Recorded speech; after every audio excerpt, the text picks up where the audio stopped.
பெரியவா சரணம். பெரியவா வானொலியின் மாலை நிகழ்ச்சிகள் ஆரம்பமாகின்றன. இன்றைய எமது நிகழ்ச்சிகள் நித்திய குரு பாதுகா பூஜா, ஸ்ரீ ரா கணபதி அவர்கள் எழுதிய புத்தகத்தின் ஒளிவடிவம், ஆன்மீக உரை, மகா பெரியவா மகிமை, உபன்யாசம். பெரியவா சரணம். பெரியவா சரணம். அடுத்த நிகழ்ச்சி நித்திய குரு பாதுகா பூஜை. शुक्लां भरदरं विष्णुं शशिवर्णं चतुर्भुजं प्रसन्नवदनं ध्यायेत् सर्वविघ्नोपशान्तये। ममोपात्त समस्त दुरितक्षयद्वारा श्री परमेश्वर प्रीत्यर्थं गुरुप्रसाद सिद्ध्यर्थं गुरुप्रीत्यर्थं गुरुपादपूजाम् अद्य करिष्ये। गुरुर्ब्रह्मा गुरुर्विष्णुर्गुरुर्देवो महेश्वरः गुरुः साक्षात् परब्रह्म तस्मै श्रीगुरवे नमः। अपार करुणासिन्धुं ज्ञानदं शान्तरूपिणं श्रीचन्द्रशेखरगुरुं प्रणमामि मुदान्वहम्। सदाशिवसमारम्भां शङ्कराचार्यमध्यमाम् अस्मदाचार्यपर्यन्तां वन्दे गुरुपरम्पराम्. எல்லோரும் குருவை பெரிவாளை தியானம் பண்ணிண்டு அர்ச்சனை பண்ணுவோம். அஷ்டோத்திரம். பெரியவா அஷ்டோத்திரம் பல அஷ்டோத்திரங்கள் இருக்கு. அதுல எளிமையா சுலபமா எது இருக்கோ அதை நான் இப்ப சொல்றேன். எல்லோரும் இதை கேட்டுண்டே திருப்பி சொல்ல முடிஞ்சுவா சொல்லி சொல்லி பெரிவாளுக்கு பாதத்துல ஒவ்வொரு புஷ்பத்தை அர்ச்சனை பண்ணலாம். ओम श्री कांची कामकोटि पीठाधीश्वराय नमः. श्रीमत् चंद्रशेखरेन्द्र सरस्वती गुरुभ्यो नमः. संन्यासाश्रम शिखराय नमः. काषाय दंडधारिणे नमः. सर्वपीठापहारिणे नमः. स्वामिनाथ गुरवे नमः. करुणासागराय नमः. जगदाकर्षण शक्तिमते नमः. सर्वचराचर हृदयस्थाय नमः. ओम भक्त परिपालक श्रेष्ठाय नमः. धर्म परिपालकाय नमः. श्री जयेन्द्र सरस्वत्याचार्याय नमः. श्री विजयेन्द्र सरस्वती पूजिताय नमः. शिवशक्ति स्वरूपाय नमः. भक्ताभीष्ट प्रदायकाय नमः. ब्रह्मण्य पोषकाय नमः. ब्रह्म विष्णु शिवैक्य स्वरूपाय नमः. कांची क्षेत्रवासाय नमः.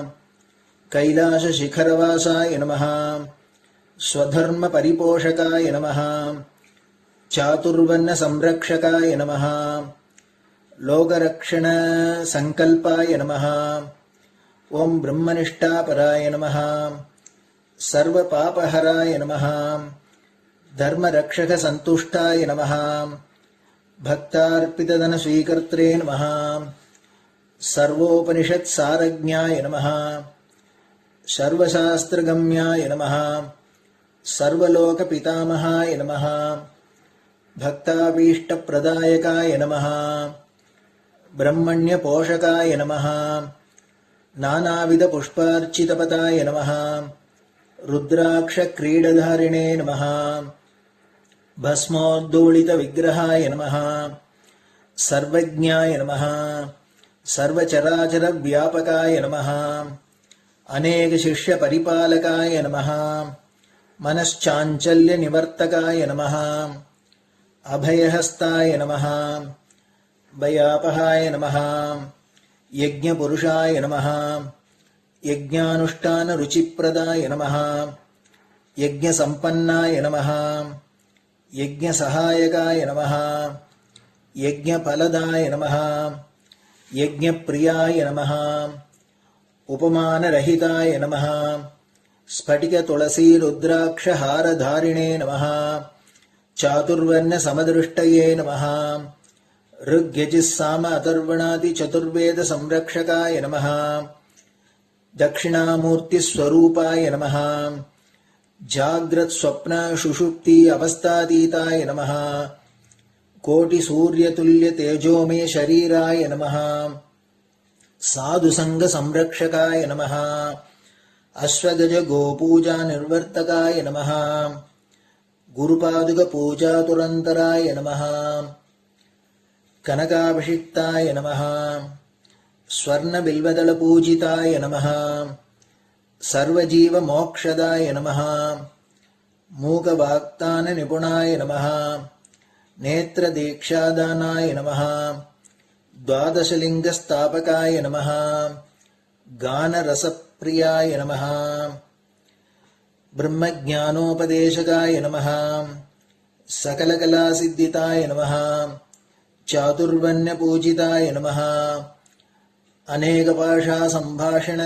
कोविताय नमः अष्टसिद्धिप्रदायकाय नमः ओम श्री शारदामठसुस्थिताय नमः नित्यान्नदानसुप्रीताय नमः प्रार्थनामात्रसुलभाय नमः पादयात्राप्रियाय नमः नानाविधमतपण्डिताय नमः श्रुतिस्मृतिपुराणज्ञाय नमः देवयक्षकिन्नरकिंपुरुषपूज्याय नमः श्रवणानन्दकरकीर्तये नमः दर्शनानन्दाय नमः अद्वैतानन्दभरिताय नमः अव्याजकरुणामूर्तये नमः शैव वैष्णवादिमान्याय नमः श्रीशङ्कराचार्याय नमः दण्डकमण्डलोहस्ताय नमः वीणामृदङ्गसकलवाद्यनाथस्वरूपाय नमः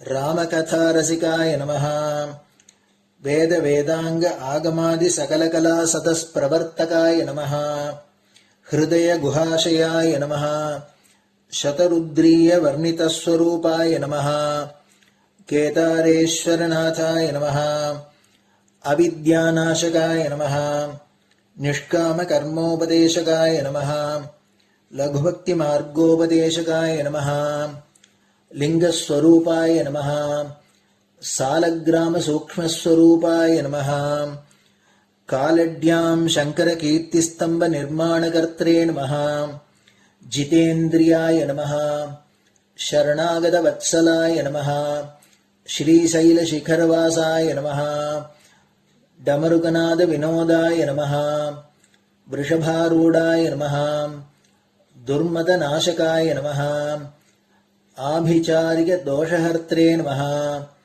मिताहाराय नमः मृत्युविमोचकशक्त्याय नमः श्रीचक्रार्चनतत्पराय नमः दासानुग्रहकारकाय नमः अनुराधानक्षत्रजाताय नमः सर्वलोकख्यातशीलाय नमः वेङ्कटेश्वरचरणपद्मषट्पदाय नमः श्री महात्रिपुरसुन्दरी समेत श्री चन्द्रमौलीश्वर पूजाप्रियाय नमः श्रीमच्चन्द्रशेखरेन्द्र सरस्वती सद्गुरु परब्रह्मणे नमः गुरुभ्यो नमः परमगुरुभ्यो नमः परमेष्टिगुरुभ्यो नमः परात्परगुरुभ्यो नमः गुरुपरम्पराभ्यां नमः गुरुपादुकाभ्यां नमो नमः. அடுத்தது ஊதுபத்தி இருந்தா அதை காமிச்சு தூபம், நெய் தீபம் இருந்தா காமிச்சு அதை நெய் தீபம் தீபம் காமிச்சுட்டு நைவேத்தியம் வெத்தலைப்பாக்கு பழம் இதுலேருந்து ஆரம்பிச்சு அவளுக்கு எது சௌரியமோ அதுபடி நைவேத்தியம் பண்ணலாம். அதுக்கு அடுத்தது கற்பூர ஹாரத்தி பண்ணி எல்லோரும் பிரதட்சிண நமஸ்காரம் பண்ணி பெரியவாள்கிட்ட பிரார்த்தனை பண்ணிண்டு எல்லோரும் க்ஷேமமா இருக்கணும், லோகம் பரம மங்களமா சௌக்கியமா இருக்கணும், எல்லோரும் வியாதி வெக்க இல்லாத ஆயுராரோக்கிய ஐஸ்வர்யத்தோட சாந்தம் அமைதியோட ஞான வைராக்கியத்தோட எல்லோரும் நல்லவர்களாயிருந்து நன்மையை அடையணும்னு பிரார்த்தனை பண்ணி இந்த பூஜையை தினம் செய்யலாம். குரு பிரம்மா குருர் விஷ்ணுர் குருர் தேவோ மகேஸ்வரः குரு சாட்சாத் பரபிரம்ம தஸ்மை ஸ்ரீ குரவே நமஹ. அபார கருணா சிந்தும் ஞானதம் சாந்தரூபிணம் ஸ்ரீ சந்திரசேகர குரும் பிரணமாமி முதான்வகம். சதாசிவசமாரம்பாம் சங்கராச்சாரிய மத்யமாம் அஸ்மதாச்சாரிய பர்யந்தாம் வந்தே குரு பரம்பராம். குரு பாத பூஜை நிறைவடைஞ்சது. பெரியவா சரணம். பெரியவா சரணம். பெரியவா வானொலியில் நேயர்கள் அடுத்து கேட்க இருப்பது ஸ்ரீ ரா கணபதி அவர்கள் எழுதிய புத்தகத்தின் ஒளி வடிவம். அளிப்பவர் ஸ்ரீமதி உமா சங்கர் அவர்கள்.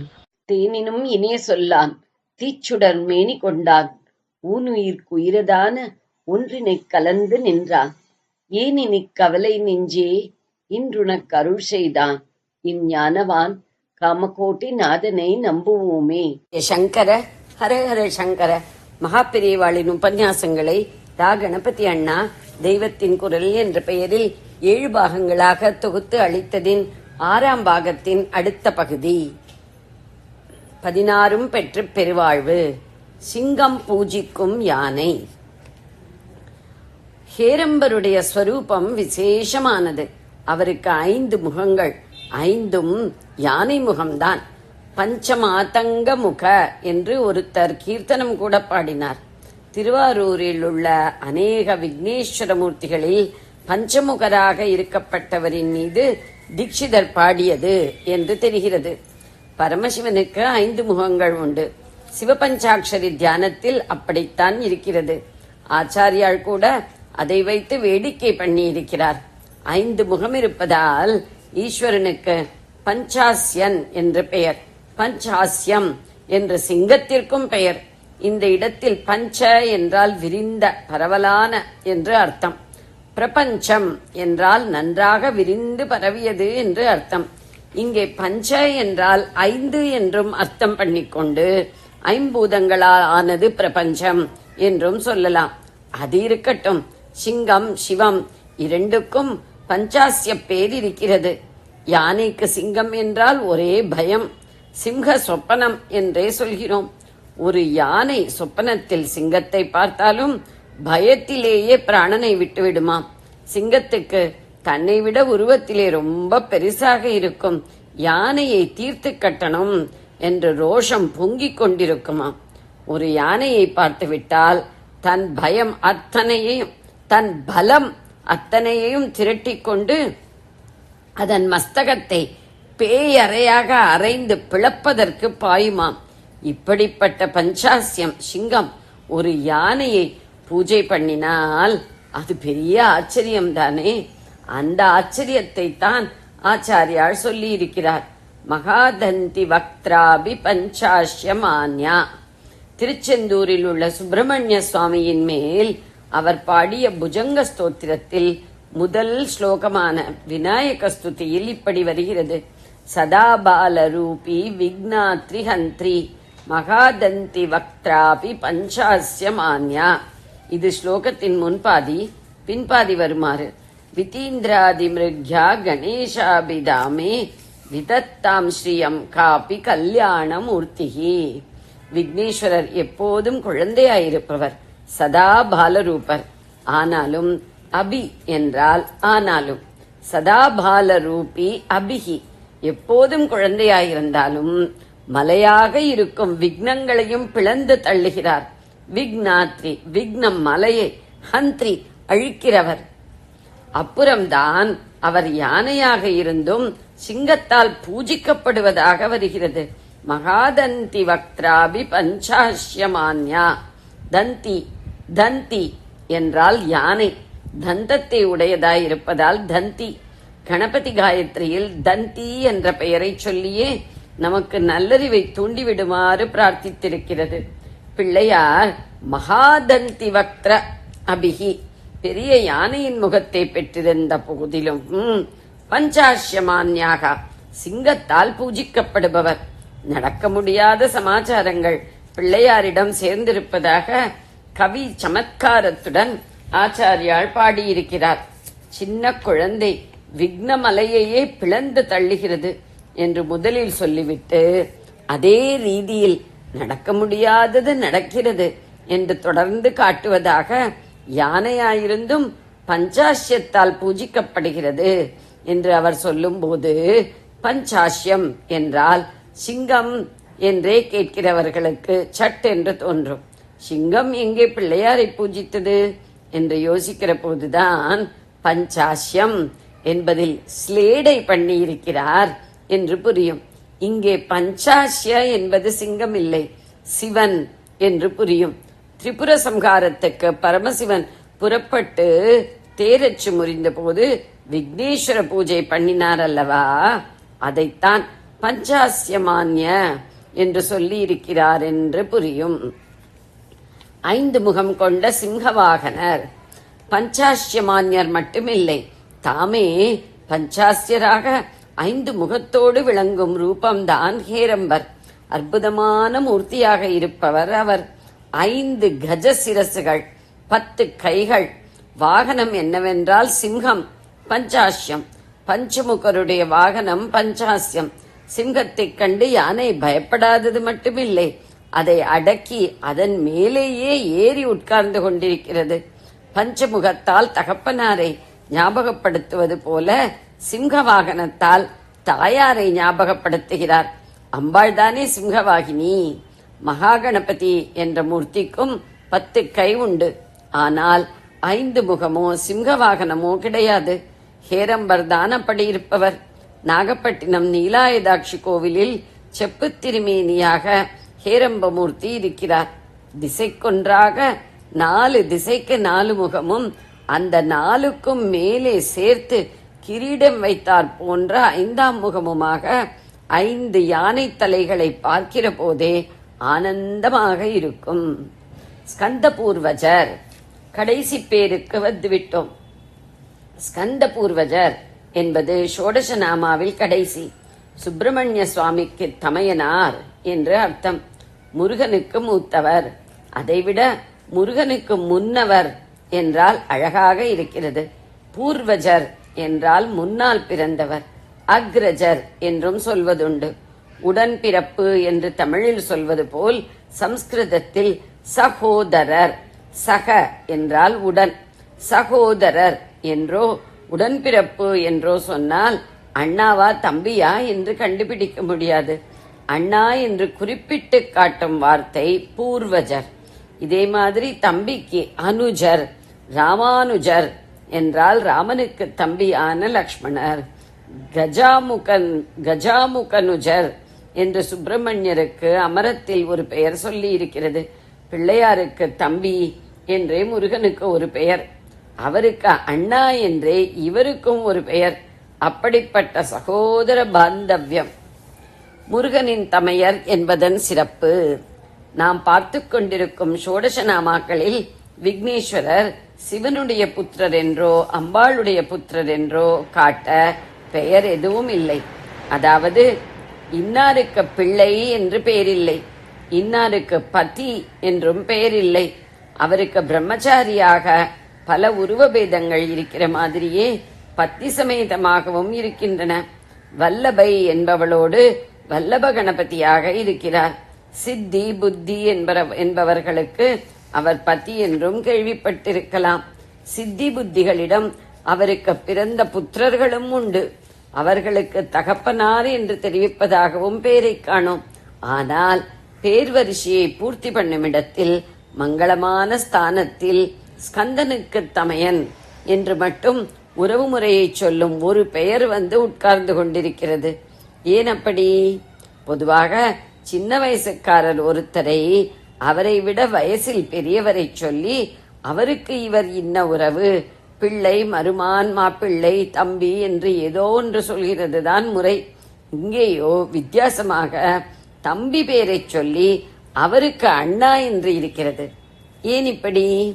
சுப்பிரமணிய சுவாமியின் சரித்திரத்தோடு விக்னேஸ்வரருக்கு அவ்வளவு நெருங்கிய சம்பந்தம் இருப்பதால் தான் தம்பியுடைய ஜனனம், விவாகம், சந்நியாசம் என்ற 3 ரொம்ப முக்கியமான வாழ்க்கை நிகழ்ச்சிகளிலும் அண்ணன்காரருக்கு முக்கியமான பாட்டு இருக்கிறது. அதனால்தான் முருகன் ஜனனத்தில் மூத்தவர் பங்கு. ஜனனத்தை எடுத்துக்கொண்டால் குமார சம்பவம் என்பதாக முருகன் ஜனனம் எடுத்ததற்கு அலாதி பெருமை இருக்கிறது. வால்மீகி ராமாயணத்தில் ராமலட்சுமணர்களுக்கு விஸ்வாமித்திரர் அந்த கதையை சொல்லி முடிக்கும் போது குமார சம்பவம் என்ற வார்த்தையை போட்டிருக்கிறார். ஆதி கவியின் அந்த வாக்கை எடுத்துக்கொண்டுதான் மகாகவி காளிதாசரும் குமார சம்பவம் என்றே தலைப்பு கொடுத்து மகாகாவியம் எழுதினார். அந்த சம்பவத்திலே, அதாவது ஜனனத்திலே என்ன அப்படி விசேஷம்? மற்றவர்கள் பிறந்து வளர்ந்து கல்வி கேள்விகளில் தேர்ச்சி பெற்ற அப்புறம் பதவிக்கு வருவார்கள். ஆனால் மகா பெரிய பதவி, தேவர்களுடைய சேனைகளுக்கெல்லாம் அதிபதியாக இருக்கும் பதவி. இந்த குமாரர் சம்பவிக்க வேண்டும் என்று இவருக்காகவே காத்து கொண்டிருந்தது. ஜன்மிக்கிற போதே தேவர்களின் சேனாதிபதியாகவே பிறந்தவர் இந்த குமாரர், குமாரசுவாமி. அசுரர்களிடம் அடி உதைப்பட்டு சொல்ல முடியாத கஷ்டத்தில் இருந்த தேவர்கள் இவர் சம்பவித்தால்தான் தங்களுக்கு விசேஷ முடிவு, தங்களுக்கு விடிவு விமோசனம் என்று காத்துக்கொண்டு எதிர்பார்த்து கொண்டு இருந்த நிலையில் ஏற்பட்டது அவருடைய சம்பவம், அதாவது தோற்றம். சிவனுக்கு சமானமான ஒருத்தர் தான் தங்களை வதைக்க முடியும் என்று சூரபத்மாசுரன், தாரகாசுரன் ஆகியவர்கள் அந்த சிவனிடமே வரம் வாங்கி வைத்துக் கொண்டு விட்டார்கள். சிவனுக்கு சமானம் வேறே யார்? அவரேதான் அவருக்கு சமம். வரம் கொடுத்த அவரே வரம் வாங்கி கொண்டவர்களை வதம் பண்ணுவது நியாயமாகாது. அதனால்தான் இப்படி சாமர்த்தியமாக வரம் கேட்டு வாங்கிக் கொண்டு அப்புறம் சத்ரு பயம் என்பதே இல்லாமல் அந்த அசுரர்கள் தேவர்களை ஹிம்சித்து வந்தார்கள். ஆலோசித்து பார்த்த பிறகு இதற்கு தேவர்கள் வழி கண்டுபிடித்தார்கள். ஆத்மாவை புத்திரநாமாசி என்ற ஸ்ருதி வாக்கியப்படி ஒருத்தனுக்கு சமதியாக இருப்பது அவனுடைய புத்திரன். இவன் வீரியத்திலேயே அவன் உண்டாவதால் 2 பேரும் ஒன்று என்று சாஸ்திரம். ஆகையால் தங்களையெல்லாம் அசுரர்களிடமிருந்து ரட்சிப்பதற்காக தங்களுடைய நாயகனாக, சேனா நாயகனாக பரமேஸ்வரன் ஒரு புத்திரனை உண்டு பண்ணி தந்துவிட்டால் வழி பிறந்துவிடும், விமோசனம் கிடைத்துவிடும் என்று தேவர்கள் முடிவு பண்ணி அதற்காக தபசிருந்தார்கள். சுவாமியும் தட்சிணாமூர்த்தியாக தபசிருந்த சமயம் அது. அவருக்கு பணிவிடை செய்ய வந்த அம்பாள் பார்வதியும் தபசிருந்தாள். இப்படி ஒரே தப்போமயமான புண்ணிய பேக்ரவுண்டில் குமார சம்பவம் ஏற்பட்டது. அதுதான் அதன் பெருமை. குழந்தையாக பிறந்தோமே என்பதற்காக 6 நாள், 6 நாள்தான் குமாரசுவாமி பாலலீலைகள் பண்ணினார். அவருக்கு எல்லாம் 6 முகம், அவருக்கு எல்லாம் 6 முகம் 6. அவர் மந்திரத்தில் அக்ஷரம் 6. அவர் பிறந்தது 6ஆம் திதியான சஷ்டி. அவருக்கு பால் கொடுத்தது கிருத்திகா தேவிகள் என்று 6 பேர் வேடிக்கையாக சொல்வதுண்டு. அவர் உத்பவித்த கங்கையும் 6 என்று. குமாரர் என்றே குழந்தை பெயர் வைத்துக் கொண்டிருந்தாலும் அவர் குழந்தை விளையாட்டு 6 நாள்தான் செய்தார். 6 நாளிலேயே அபரிமித லீலைகள் பண்ணினார். அப்புறம் உடனேயே தேவசேனாதிபத்தியம் தாங்கி சூராதி அசுரர்களை சம்ஹாரம் பண்ணி தேவர்களையும் சர்வலோகத்தையுமே ரட்சித்து விட்டார். மனு கினு போட்டு அப்பாயின்மெண்ட் என்றில்லாமல் சகல தேவ சமூகத்திற்கும் ரட்சகனாக, கமாண்டர் இன் சீஃபாக பெரிய அப்பாயின்மெண்டோடையே அவர் பிறந்ததுதான் குமார சம்பவத்தின் விசேஷம். சரி சுவாமிகளே, இதிலே விக்னேஸ்வரருக்கு என்ன பார்ட் என்றால், சிவனுக்கு சமானமானவர் சிவசுதானே என்றால், சிவசுதனே என்றால் விக்னேஸ்வரர் சிவசுதர் தானே. அப்படி இருக்க குமாரசுவாமி உண்டாகணும் என்று தேவர்கள் தபஸ் பண்ணினார்கள் என்றால் அப்போது விக்னேஸ்வரர் தோன்றியிருக்கவில்லையா? சுப்பிரமணியருக்கு அப்புறம்தான் அவர் தோன்றினாரா என்றால் இல்லை.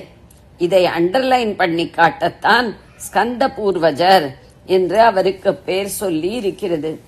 சரி, அவர் அப்போதே இருந்தார் என்றால் அவர் இருக்கும்போது இன்னொரு சிவசுதருக்காக தேவர்கள் தபஸ் செய்வானேன்?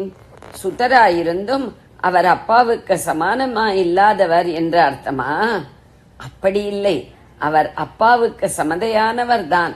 திரிபுர சம்ஹாரத்தின் போது அப்பாவும் தம்மை பூஜனை பண்ணின பிறகுதான் காரிய சித்தி பெற முடியும் என்று காட்டி இருக்கிறாரே.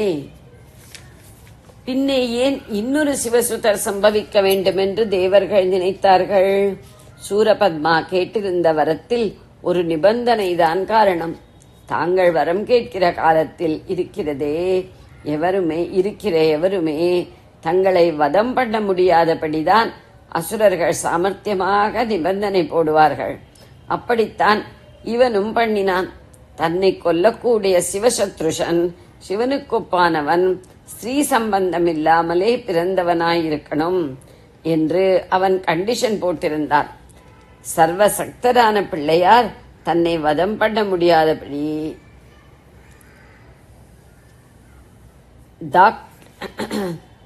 டீபார் பண்ணிவிட வேண்டும் என்றே இப்படி சாமர்த்தியமாக கேட்டிருந்தான். சிரிக்கிறார்கள். அவர் பல விதங்களில் பல ஆவிர்பாவங்கள் செய்திருக்கிறார். அதில் நான் சொன்ன ஒன்றின்படி அவர் புருஷ சம்பந்தம்தான் அடியோடு இல்லாமல் அம்பாளுடைய சரீர மஞ்சள் பொடியிலிருந்தே அவளாலேயே வழித்தெடுக்கப்பட்டு சிருஷ்டியானதாக பார்த்தோம். புராணாந்தரங்களில் வேறே அவதார கதைகளும் இருக்கின்றன. சுவாமி அம்பாள் 2 பேரும் கைலாசத்தில் உள்ள சித்திரசாலையில் அலங்காரமாக எழுதியிருந்த பிரணவாட்சரத்தை ஒரே சமயத்தில் பார்த்தார்கள். அப்போது அவர்களுடைய வீக்ஷணங்கள் பார்வைகள் அந்த அக்ஷரத்தில் ஒன்று சேர்ந்தன. உடனே அதிலிருந்து விக்னேஸ்வர ஸ்வரூபம் அவதாரம் பண்ணிற்று என்று ஒரு கதை. ஒரு சமயம் அம்பாள் பெண் யானை ரூபம் எடுத்துக் கொண்டிருந்தாள். அப்போது சுவாமியும் ஆண் யானையாக ரூபம் தரித்துக் கொண்டிருந்தார். அந்த யானைகளுக்கு பிறந்த குட்டியே கணபதி என்று இன்னொரு கதை. ஞானசம்பந்தர் திருவாரூர் கிட்டேயுள்ள வலிவலம் என்ற கஷேத்திரத்தில் பாடிய தேவாரத்தில் இதை ரெஃபர் செய்திருக்கிறார். பிடியதன் உருவுமை கொளமிகு கரியது வடிகொடு தனதடி வழிபடும் அவரிடர் கடிகண பதிவர அருளினன். பிடி என்றால் பெண் யானை, களிறு என்றால் ஆண் யானை. சிவசக்திகள் இப்படி யானை தம்பதியாக வந்ததை அப்பர் சுவாமிகள் பிரத்யட்ச தரிசனமாகவே பார்த்து பாடி வைத்திருக்கிறார். காதன் மடிப்பிடியோடும் களிறு வருவன கண்டேன், கண்டேன் அவர் திருப்பாதம் கண்டறியாதன கண்டேன்.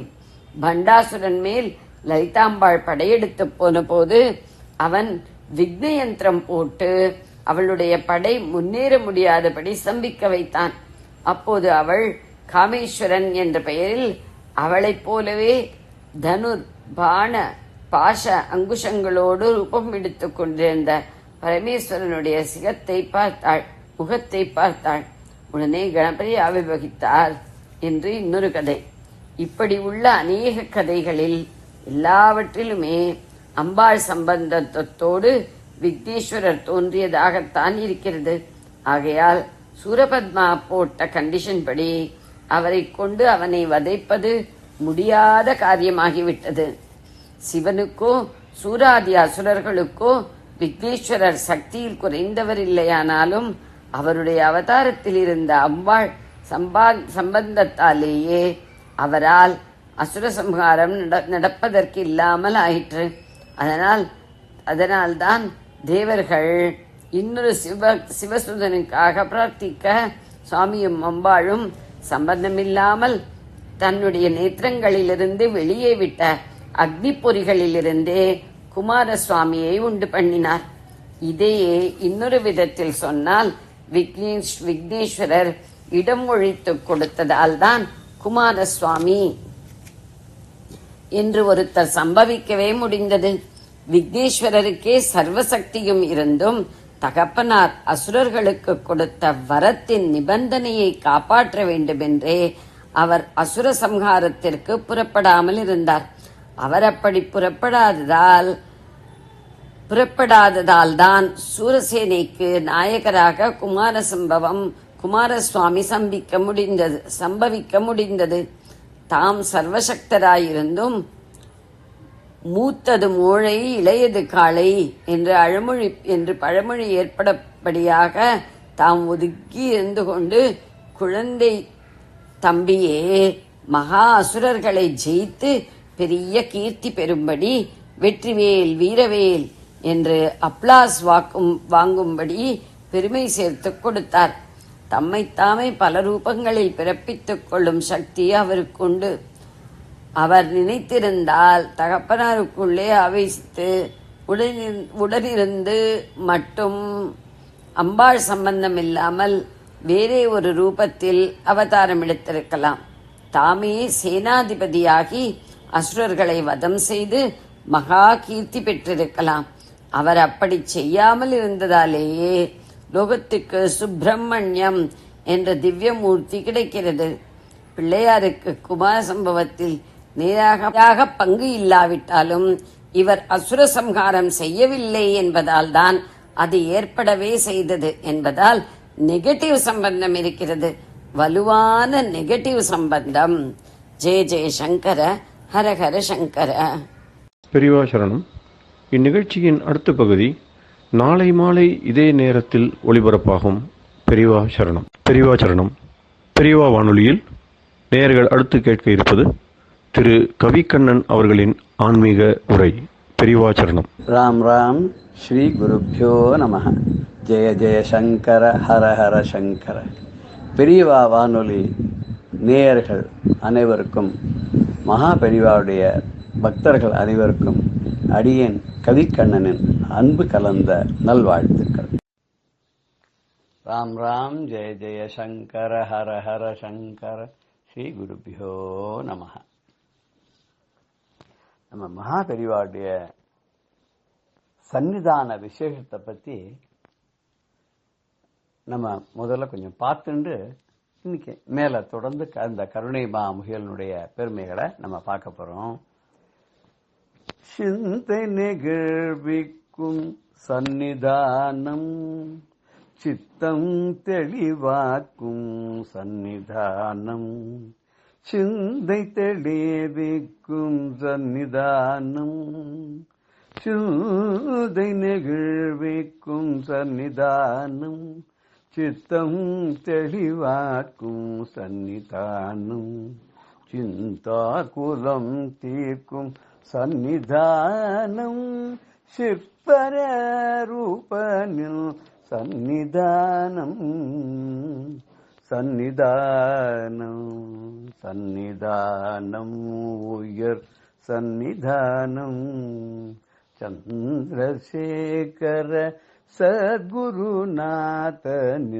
சந்நிதானம், உயர் சந்நிதானம், சந்நிதானம். அப்பேற்பட்ட சன்னிதானம் இந்த காமக்கோட்டி மகா பெரியவாவுடைய சன்னிதானம். அந்த சன்னிதானத்துடைய விசேஷம் என்ன அப்படின்னு கேட்டா, நம்முடைய சிந்தையை நெகிழ்விக்கும், அதில் நம்ம சித்தத்தை தெளிவாக ஆக்கி கொடுக்கும், நமக்கு வரக்கூடிய கஷ்டங்களை எல்லாம் நிவர்த்தி பண்ணும். அப்படிப்பட்ட சித்பர ரூபனாக இருக்கக்கூடிய ஒரு சன்னிதானம். அந்த சன்னிதானத்துல இருந்து அந்த அருளை பெறக்கூடிய பாக்கியம் பெற்றவர்கள்லாம் நிஜமாவே புண்ணியசாலிகள் இல்லையா? பெரியவா ஒரு சமயம் என்ன பண்ணா, காஞ்சிபுரத்துல இருந்து தேனம்பாக்கத்துல இருக்கா பெரியவா. அங்க காஞ்சிபுரம் பக்கத்து தானே அது, தேனம்பாக்கத்துல இருக்கா. தேனம்பாக்கத்துல கேம்ப் பண்ணி அங்கதான் இருக்கா. ஒரு சமயம் என்ன நினைச்சுட்டா பெரியவா, சாயங்காலம் கிளம்பி காஞ்சிபுரத்துக்கு வரணும்னு. அன்னைக்கு காஞ்சிபுரத்துல ரொம்ப விசேஷ காமாட்சி அம்மன் கோவில்ல தேர் திருவிழா நடக்கிறது. அம்பாள் தேர்ல பவனி வர காஞ்சிபுரத்துல கோலாகலமா இருக்கு. ஆனா பெரியவா போகணும்னு சொல்லிட்டா, ஆனா அது எந்த விதமான ஒரு ஏற்பாடும் பண்றதா தெரியல. பெரியவா கிளம்புற மாதிரியும் தெரியல. சாயரட்சியும் ஆயிடுத்து. திடீர்னு என்ன பண்ணா, மெதுவா கிளம்பலாமா அப்படின்னு சொல்லி ஆரம்பிச்சு கிளம்புறா. கிளம்பினா சாதாரணமா பெரியவா ரொம்ப வேகமா நடந்து போவா. அன்னைக்கு ரொம்ப மெதுவா நடந்து போறா. கூட இருக்கிற எல்லா தொண்டர்களுக்கு, அன்பர்களுக்கு, அப்புறம் சுசுஷ பண்றவாளுக்கு, கைங்கரியம் பண்ற வாழ்க்கை எல்லாருக்கும் என்ன தோன்றது, அடாடாடாடா நம்ம சீக்கிரமா போலன்னா தேர் பவனி முடிஞ்சு போயிடுமே, 8:30 மணிக்கெல்லாம் கோவிலுக்குள்ள போயிடுமே தேர், அம்பாளுக்கு வந்து நடசாத்திர நேரம் 9 மணி ஆயிடுமே, பெரியவா இன்னும் இங்கிருந்து கிளம்ப கூட இல்லையே, போறதுக்கே 1.5 மணி நேரம் ஆகுமே காஞ்சிபுரத்துக்கு அப்படின்னு அவள்லாம் கவலைப்பட ஆரம்பிச்சிட்டா. அப்பா பெரியவா என்ன பண்றாருன்னா தேனம்பாக்கத்துல கொஞ்ச தூரம் வந்தோடனே அங்க ஒரு பிள்ளையார் கோவில், நேரம் இந்த பிள்ளையார் கோயிலுக்குள்ள நோஞ்சுடுறா. அடாடாடாடா இப்படி பிள்ளையார் கோயிலுக்குள்ள வேற நோஞ்சுட்டாலே இங்க எத்தனை நேரம் ஆகுமோ தெரியலன்னா பெரியவா அந்த கொஞ்ச நாள் தியானத்துல இருந்தா. தியானத்துல இருந்துட்டு ஏதோ பெரியவா வந்து இந்த பிள்ளையாரோட காதுல ஏதோ சொல்ற மாதிரி எல்லாருக்கும் ஏதோ பட்டுது. சரி பெரியவா பிள்ளையாரோட பேசுறா அப்படின்னு சொல்லிட்டு பரபிரம்மம் ரெண்டும் பேசிக்கிறா அப்படின்னு சொல்லிட்டு மனசுக்குள்ள நினைச்சுட்டா. இவர் சுவாமிநாதனா இருந்தவர் இல்லையா, சுவாமிநாதன் பிள்ளையாருக்கு தம்பி தானே, அதனால அண்ணாவோட பேசுறார் போல் இருக்குன்னு எல்லாரும் அப்படின்னு நினைச்சுட்டா. சரி கொஞ்ச நாள் ஆச்சு, எல்லாம் முடிஞ்சது. அந்த பிள்ளையாருக்கு உள்ள தரிசனத்தெல்லாம் முடிச்சுட்டு பிள்ளையாரோட ஏதோ காதுல ஏதோ கொஞ்சம் ஓதிவிட்டு அதுக்கப்புறம் பெரியவா அங்கேருந்து கிளம்பி மெதுவா நடந்து காஞ்சிபுரத்துக்கு வர. இந்த காஞ்சிபுரத்துக்கு நடந்து வந்துட்டே இருக்கா. இதுக்குள்ளயும் காஞ்சி காமாட்சியினுடைய தேரானது மெதுவா அப்படி வந்து ஊர்வலம் வந்து நகர்வலம் வந்து கச்சிபேஸ்வரர் கோயில் கிட்ட வந்தது. வந்த உடனே நின்னுடுத்துன்னா நகரல தேர். ஏன் நகரல அப்படின்னு பார்த்தா, இந்த எப்பவுமே கோவில்ல தேர் வருது, பவனி வருது, அம்பாள் வரான முன்னாடி யானை போகும் இல்லையா, அப்புறம் வந்து வேத கோஷங்கள்லாம் இருக்கும், இப்படி எல்லாம் பக்தர்கள்லாம் போவா, நாதஸ்வர வாத்தியங்கள்லாம் இருக்கும், அமோகமா முன்னாடி போறவாள் அந்த பட்டாசெல்லாம் கூட விடிச்சு எல்லாம் பண்ணுவா. அது அந்தந்த கோவில்ல எப்படி வழக்கமோ அந்த சம்பிரதாய பிரகாரம் பிரமாதமா கோலாகலமா நடக்கும். அதுவும் ஒரு கோவில்ல வந்து தேர் திருவிழா இந்த மாதிரி விசேஷங்கள் அப்படின்னு போது ஊர் ஜனங்கள் முழுக்க மொத்தமும் ஒன்னா கூடி அதை கொண்டாடுற வழக்கம், அனுபவிக்கிற வழக்கம் இல்லையா. அப்படி நடக்கிற போது திடீர்னு அந்த பட்டாசு வெடிச்சதுனாலும் என்னவோ தெரியல, பெரிய அந்த சத்தத்தை கேட்டோன்னு அந்த யானைக்கு என்னவோ ஆயிடுத்து. அந்த முன்னாடி சுவாமிக்கு முன்னாடி தேருக்கு முன்னாடி வந்துட்டு யானைக்கு, கோவில் யானைக்கு என்ன ஆச்சுன்னு தெரியல, ஒரு மாதிரி தாறுமாறா நடக்க ஆரம்பிச்சது, மதம் பிடிச்ச மாதிரி பிஹேவ் பண்ண ஆரம்பிச்சது, அப்படியே இருக்கிற இடத்திலேயே சுத்தி சுத்தி வர ஆரம்பிச்சது, உக்காந்து என்னவோ பண்ணி பாக்குறா யானை பாகன், என்னன்னோ சொல்லி பாக்குறான். இருக்கிற வாழை அந்த யானை நகர்ந்தாதான், வழி விட்டாதான் தேரை நகர்த்த முடியும். பக்தர்களுக்கு என்ன பண்றதுன்னு தெரியல, மணி ஆனா ஆயிண்டே இருக்கு. குறிப்பிட்ட நேரத்துக்குள்ள தேர் வந்து கோவிலை அடைஞ்சு ஆகணும். அம்பாளுக்கு தீபாரதனெல்லாம் காமிச்சு ராத்திரி பூஜை எல்லாம் பண்ணி அம்பாளை வந்து பள்ளி பண்ணணும். இத்தனை இருக்கு. இங்கே இந்த யானை இப்படி தகராறு பண்றத பார்த்தா எல்லாருக்கும் அப்படியே என்ன பண்றதுன்னு தெரியல. இதுக்கு நடுவில் பெரியவா அங்கேருந்து மெதுவா வந்துட்டே இருக்கா. பெரியவாளுக்கு இதை பத்தி யாரும் ஒன்னும் சொல்லல. கிட்டத்தட்ட இந்த கச்சிபேஸ்வரர் கோவில் கிட்ட அருகாமையில வந்த உடனே தான் பெரியவாளுக்கு சொல்றா, இந்த மாதிரி பெரியவா தரிசனத்துக்கு போயிட்டு நாங்க கூட நினைச்சுட்டோம், ரொம்ப லேட் ஆயிடுத்து, சுவாமி தரிசனம் கிடைக்குமோ கிடைக்காதோன்னு. ஆனா தேர் நகராத கச்சிபேஸ்வரர் கோவில் கிட்ட நின்னுடுத்தான். அந்த யானை ஏதோ தகராறு பண்ணி அங்க படுத்துட்டான். படுத்துட்டு எந்திரிக்கவே மாட்டேங்கிறதான், மதம் பிடிச்ச மாதிரி பிஹேவ் பண்றதான். அந்த யானை நகர்ந்தாதானே தேர் நகரம். அவெல்லாம் ரொம்ப கவலைப்பட்டு இருக்கா. பெரியவா வந்து ஏதாவது வழி பண்ணணும் அப்படின்னு சொன்ன உடனே பெரியவா என்ன பண்ணாலாம், சரி வா அப்படின்னு சொல்லி நேர வந்தா. அம்பாளுடைய தேர் கிட்டக்க வந்தா. யானை கிட்டக்க போனா. யானை கிட்டக்க போனோன்னு இவரை பார்த்துட்டு தும்பிக்கையை தூக்கித்து காமிச்சது. உடனே வந்துட்டாளா வாங்கோ அப்படின்ற மாதிரி, வாங்கோன்னு கூப்பிடுறோம். நம்ம எல்லாம் யாராவது வந்தா வாங்க வாங்க அப்படின்னு கையாட்டி கூப்பிடுற மாதிரி இந்த யானை உடனே கிட்ட போய் யானையை தடவி கொடுத்து வருடி கொடுத்து அதுக்கு கொஞ்சம் பக்கத்துல இருந்து பழத்தை வாங்கி அதுக்கு கொடுத்து எல்லாம் பண்ணி அதுக்கிட்டையும் காதோட ஏதோ சொன்னான். என்ன சொன்னான்னா, என்ன சொல்லியிருப்பா, நல்லா தகராறெல்லாம் பண்ணக்கூடாது, வெளியில வந்து கலாட்டா பண்ணி எல்லாரையும் பயமுறுத்துறிய, கிளம்பு அம்பாள் சீக்கிரம் போய் சேரணும் இல்லையா கோவிலுக்கு அப்படின்னு தான் சொல்லிருப்பா. நம்ம என்ன நினைச்சிட்டு இருப்போம். என்ன சொன்னாரோ தெரியல. சில பேர் என்ன சொல்றா தெரியுமோ, அங்கிருந்து கிளம்பும் போது தேர் கிளம்பியிருக்கோம், போய் கோவில சேர்ந்து விட்டோம்னா நான் போறதுக்குள்ளேயும் தரிசனம் பண்ண முடியாது. பிள்ளையாரப்பா, இந்த இதுல தேனம்பாக்கத்துல பிள்ளையார்கிட்ட காதோடு சொன்னார் இல்லையா, பிள்ளையாரப்பா நான் வந்து தரிசனம் பண்ற வரைக்கும் நீ கொஞ்சம் ஏதாவது ஒரு வழி பண்ணி அம்பாளை நிறுத்தி வைங்கன்னு சொன்ன மாதிரி இருந்துதான். இங்க என்னன்னா, சொன்ன மாதிரியே என்னுடைய விண்ணப்பத்தை நீ ஏத்துக்கொண்டு அம்பாளை நிறுத்தி வச்சுட்டியே, மேல நகராத, உனக்கு ரொம்ப நன்றிப்பான காதோட சொன்ன மாதிரி இருந்தது. அங்க சொன்னதும் இங்க சொன்னதும் சில பேர் அதை ரொம்ப அழகா சேர்த்து சில கவிஞர்கள்லாம் இருக்கா இல்லையா, அவளும் ரொம்ப அழகா அந்த மாதிரி சொல்லுவா. அத பெரியவா அப்படி சொன்ன உடனே ஆசுவாசப்படுத்தணும். அந்த யானை ரொம்ப குஷி ஆயிடுத்தான். எழுந்து உடனே மெதுவா நடக்க ஆரம்பிச்சது. பெரியவாளும் தரிசனம் பண்ணா, அம்பாளுக்கு தீபார்த்தனெல்லாம் காமிச்சா. அத்தனையும் முடிச்சு ஒரு தடையெல்லாம் விளக்கக்கூடிய அந்த கஜமுகனே இங்க ஒரு தடையை ஏற்படுத்தி தேர் நகராத பண்ணி பெரியவா வர வரைக்கும் காத்திருக்க வச்சு, பெரியவாளுக்கு அம்பாளுடைய தரிசனத்தை பண்ணி வச்சு, அங்க காதுல கேட்டுண்டு இங்க நடத்தி கொடுத்து திருப்பி பெரியவாகிட்ட இருந்து ஆசீர்வாதத்தை அனுகிரகத்தை வாண்டி இந்த யானை கிளம்பித்து. அந்த யானை முகத்தவன் அருள் பண்ண இந்த யானை முகமானது இங்க அதை நடத்தி கொடுக்க பெரியவாளன் தரிசனம் பண்ணி பெரியவாளால எல்லாருக்கும் தரிசனம் கிடைச்சது. சாதாரண 8 மணிக்குள்ள கோயிலுக்குள்ள போயிட வேண்டிய தேரு அன்னைக்கு 9 மணி வரைக்கும் வெளியில இருந்ததுனால கொஞ்சம் முன்ன பண்ண வந்தவாளு கூட இங்க அழகான தரிசனம் கிடைச்சது. எல்லாரும் அம்பாளை தரிசனம் பண்ணா. இந்த நிகழ்வு எதிர்ச்சியா நடந்ததுன்னு சொல்ல முடியாது. இது ஒரு பகவானுடைய லீலை, அம்பாளுடைய ஒரு திருவிளையாடல். இது மகா பெரிவாளுடைய பெருமை. இது எல்லாத்தையும் காட்டுற மாதிரி நமக்கு அமைஞ்சிருக்கு இல்லையா. பேர்பட்ட ஒரு இந்த நிகழ்வு நம்மளால மறக்க முடியுமோ? நம்ம இதை நினைச்சு சந்தோஷப்படுறோம் இல்லையா. இது மாதிரி பல நினைவுகள்லாம் நடந்திருக்கு. நிறைய நிகழ்வுகள்லாம் நமக்கு நினைச்சு பார்த்தா ஆச்சரியமா இருக்கக்கூடிய பல நிகழ்வுகள்லாம் இருக்கு. பெரியவாள் நமக்கு நிகழ்த்தி காமிச்சிருக்கா. அப்படிப்பட்ட பல நிகழ்வுகள் எல்லாம் நம்ம தொடர்ந்து நம்ம பார்க்கறதுக்கு இருக்கோம். நமக்கு அதுக்கு பெரியவாளுடைய அருளும் பெரியவாளுடைய ஆசியும் பெரியவாளுடைய அனுகிரகம் நமக்கு என்றென்றும் இருக்கும் வரை நமக்கு எந்த குறையும் இல்லை, எந்த கவலையும் இல்லை, எந்த தடைகளையும் இல்லை.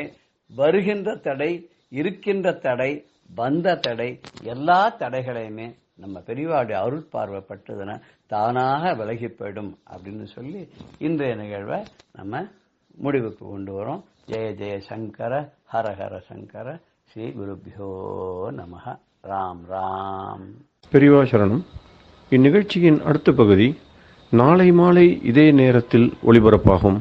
பெரியவா சரணம். பெரியவா சரணம். அடுத்த நிகழ்ச்சி மகா பெரியவா மகிமை உபன்யாசம்.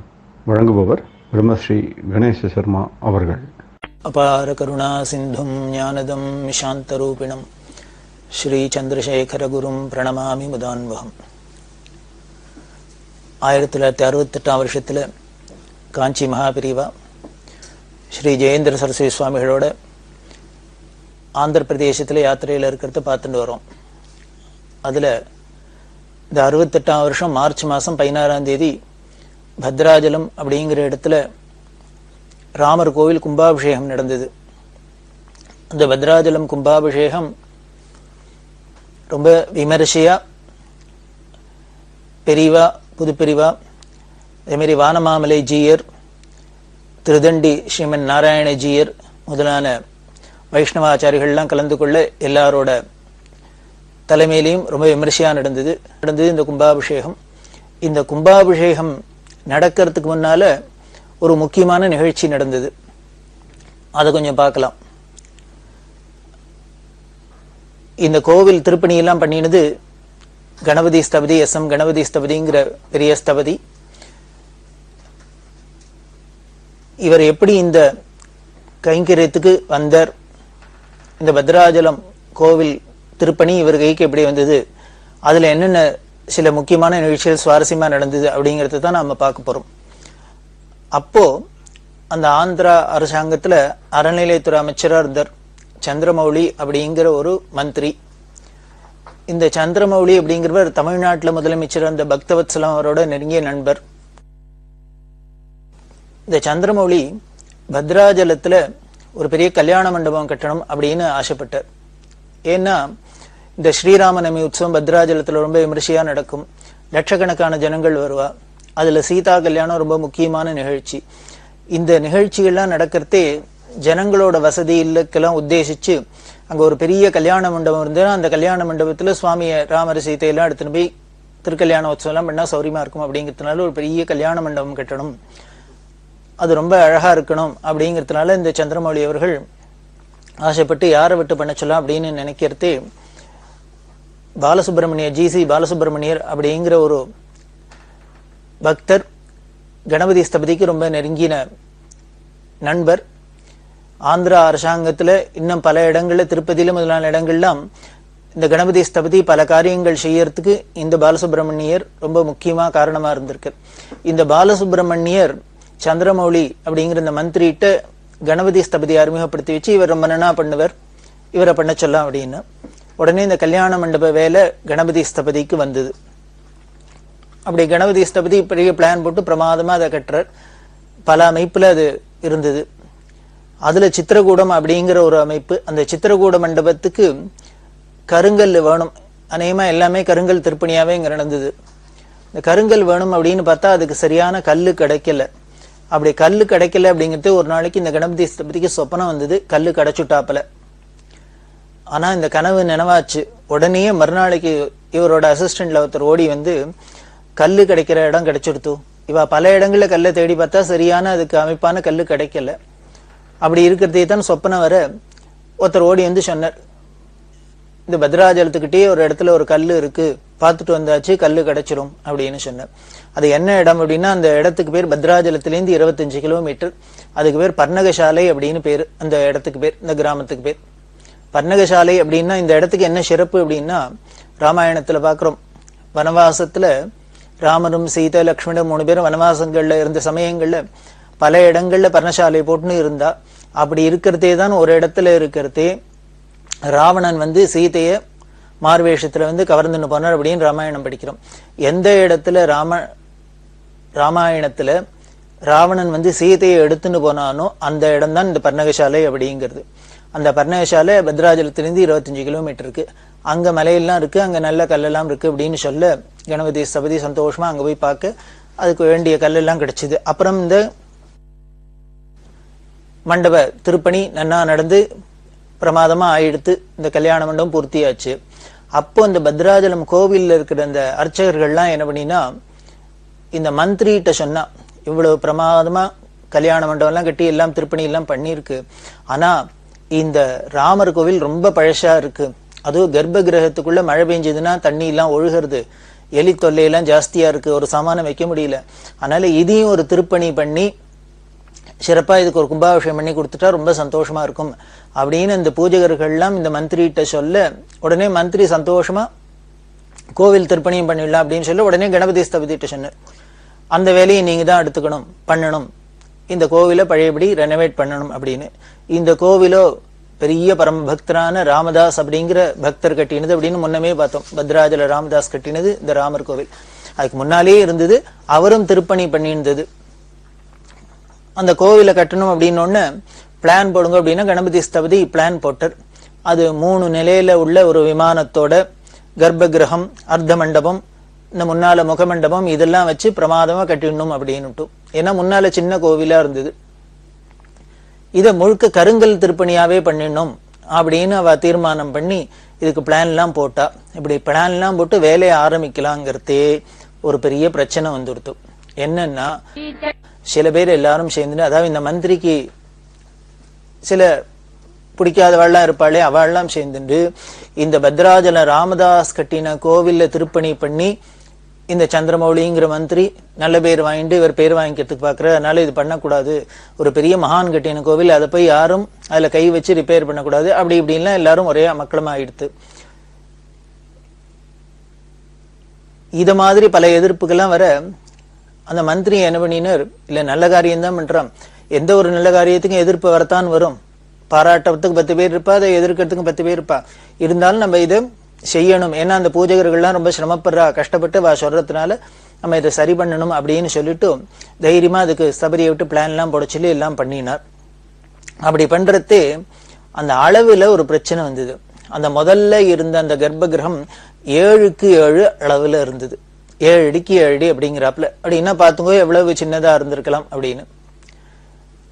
7க்கு 7 அப்படிங்கிறது ஒரு ஆகம சாஸ்திரத்துல அது ஒரு தவறுதல் போல இருக்கு. அதனால ஸ்தபதி என்ன பண்ணாரு, இதை முழுக்க கருங்கல்ல திருப்பணியாதான் பண்ணணும், இந்த 7க்கு 7 இன்னும் கொஞ்சம் பெருசா விஸ்தாரமா பண்ணணும், அதுக்கு உண்டான சில அளவெல்லாம் சொல்லியிருக்கு சாஸ்திரத்துல, அப்படி இல்லாதான் பண்ணணும் அப்படின்னு சொல்ல இந்த மந்திரியும் அப்படியே பண்ணணும், ஆகம சாஸ்திரத்துக்கு விரோதமா நாம எதுவும் பண்ணப்படாது, அதுல சாஸ்திரப்படி இதை திருப்பி ரெனோவேட் பண்றதே சாஸ்திரோக்தமா பண்ணிவிடணும் அப்படின்லாம் ஆசைப்பட்டு சொல்ல இதுல பல பிரச்சனைகள்லாம் வர உடனே அரசாங்கத்துல என்ன பண்ணிட்டான்னா ஒரு கவர்மெண்ட் ஆர்டர் பாஸ் பண்ணிட்டா, அந்த 7க்கு 7 அளவை மாத்தக்கூடாது அப்படின்னு.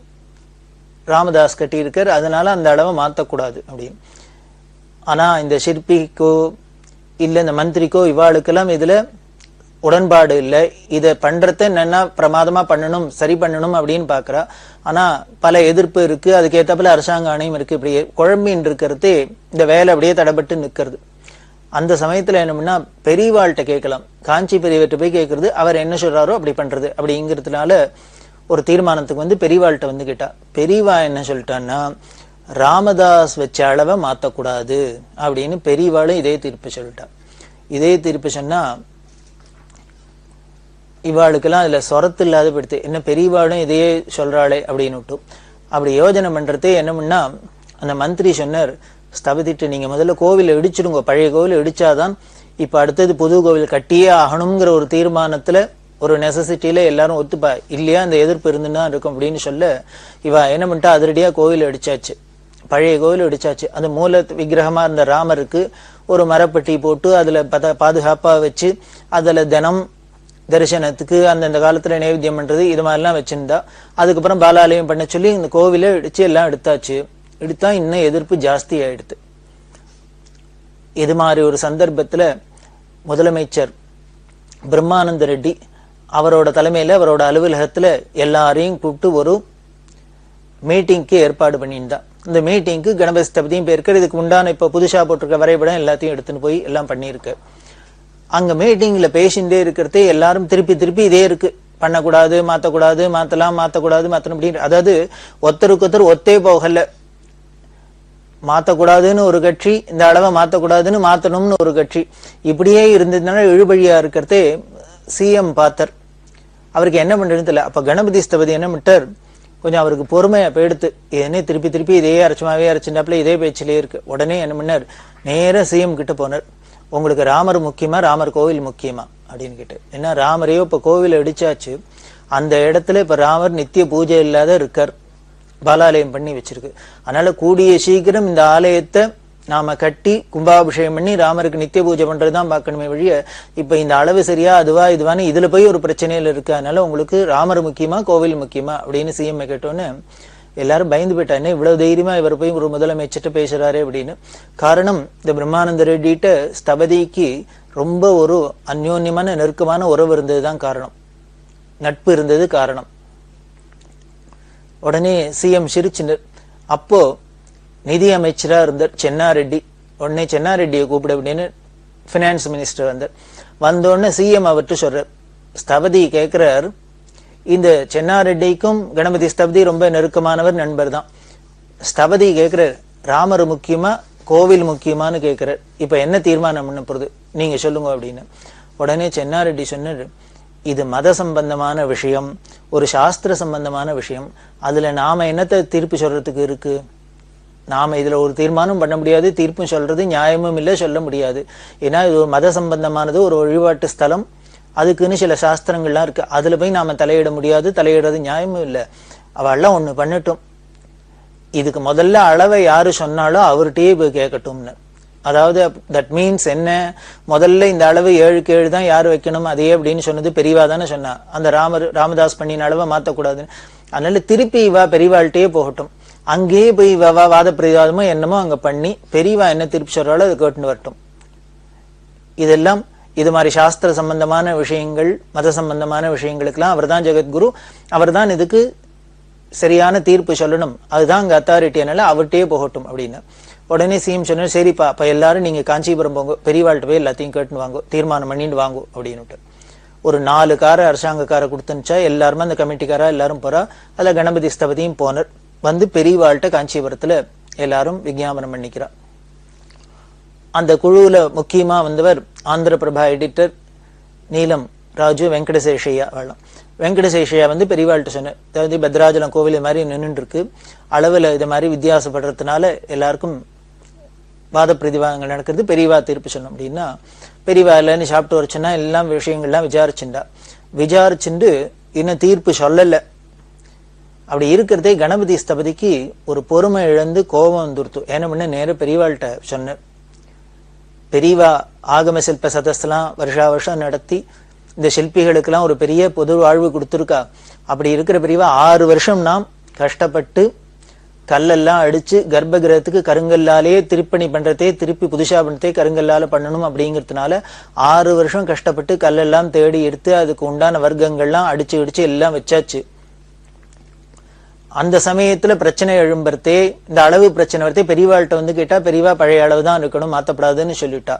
இப்ப அதை மாத்தப்படாது அப்படின்னு சொன்னா இப்ப அடிச்ச கல்லெல்லாம் வீணா போயிடும். இதெல்லாம் நான் என்ன பண்றது, கொண்டு கோதாவரில தான் விட்டெறியணும் அப்படின்னு.